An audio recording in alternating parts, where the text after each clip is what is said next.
ইরানের সর্বোচ্চ ধর্মীয় নেতা হিসেবে আলী খামেনির মৃত্যুর পর দেশটির সর্বোচ্চ ক্ষমতার কেন্দ্রবিন্দুতে উঠে এসেছে তার দ্বিতীয় ছেলে মোস্তফা খামেনির নাম।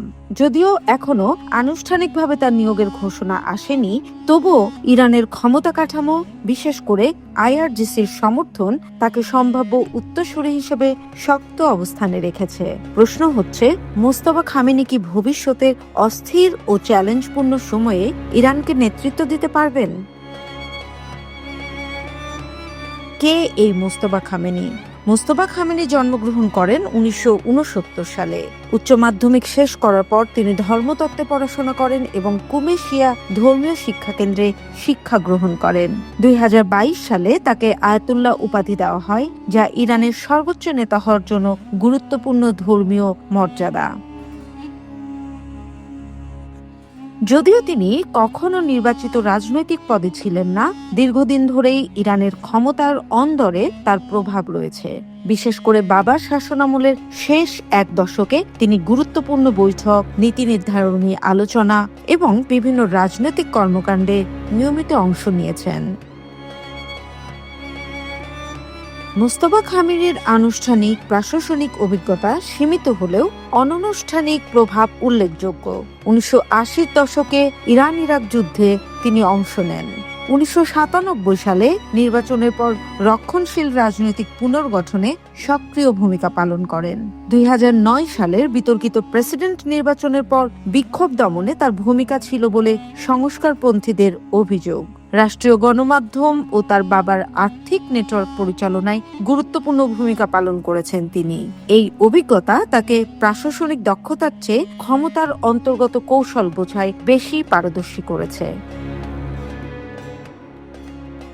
মোস্তফা খামেনির রাজনৈতিক অবস্থানকে কঠোর রক্ষণশীল ও পশ্চিমা বিরোধী হিসেবে দেখা হয়। যুক্তরাষ্ট্রের সঙ্গে সম্পর্ক আরও কঠোর হতে পারে, ইসরায়েলের সঙ্গে সম্পর্ক আরও শত্রুতাপূর্ণ হতে পারে। ইসরায়েলের প্রতিরক্ষা মন্ত্রী ইতোমধ্যেই তাকে হুমকি হিসেবে উল্লেখ করেছেন। সৌদি আরব ও উপসাগরীয় দেশগুলোর সঙ্গে সম্পর্ক নির্ভর করবে আঞ্চলিক নিরাপত্তা ও ইয়েমেন সিরিয়া ইস্যুর উপর। ইরাক, সিরিয়া ও লেবাননে ইরানের প্রভাব বজায় রাখার কৌশল আরও জোরদার হতে পারে। সব মিলিয়ে তার নেতৃত্ব ইরান আঞ্চলিক প্রভাব বিস্তারে নীতি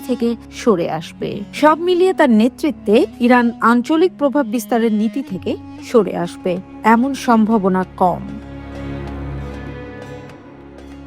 মোস্তফা খামেনির সবচেয়ে বড় শক্তি হলো আইআরজিসির সমর্থন।